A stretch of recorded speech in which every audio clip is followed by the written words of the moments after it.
This gauntlet's gonna be a pretty weird event where a lot of people aren't playing their final bossing build during progression. I'm going to be the same, although I'm not going on Bone Shatter, I'm not going to be playing Spark, I'm going to be playing a Fire Trap, Flamethrower Trap Saboteur that transitions into a Poison Blade Trap Sabo for bossing. The idea for a Fire Trap progression came to me when I was watching Nick I'm Exile stream a couple weeks ago, and his damage was really starting to fall off around T16s, and we were thinking about different ways to supplement single target damage for Fire Trap Sabo, which is a pretty nice mapping build, pretty defensive, reasonably fast. And my solution here was to just put on Flamethrower Trap and then path over to Elemental Overload, something we haven't seen for a long time. Probably in, I don't know, about 15, 16 leagues, we haven't seen this combination of two skills. And after playing it through, I felt like it was actually pretty strong. The second part of the puzzle, Poison Blade Trap, is a result of several leagues now of POBing. Back in the day, I POB'd Perfect Agony Nightblade Poison Blade Trap, which actually did work, as long as you used Nightblade in two separate setups and procced your Nightblade elusive using Helix.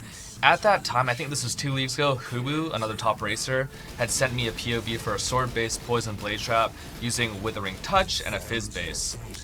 This time around though, Temporal Chains, Poison, and Despair have all gotten huge buffs since the past couple of leagues, and it is the premier archetype moving into this event.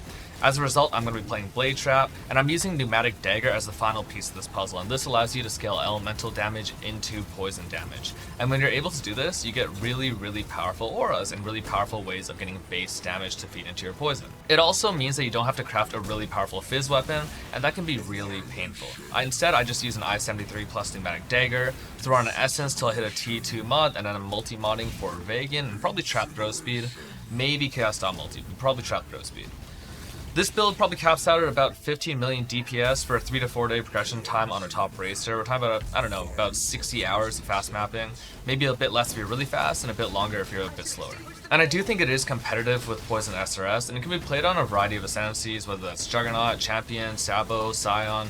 It can kind of fit on all those different things. So anyways, yeah, that's my basic plan for Gauntlet. Play Fire Trap, Flamethrower Trap for, I don't know, 52 hours, and then play Blade Trap for the last 4 hours of the event. Hopefully, if I don't die.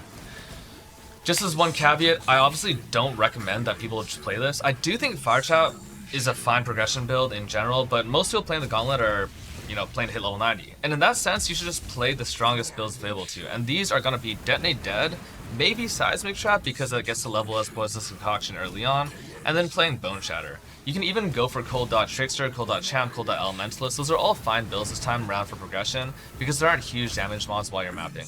But in my opinion, there's no reason to actually deviate from the banned skills if you're just playing Gauntlet to play the Gauntlet.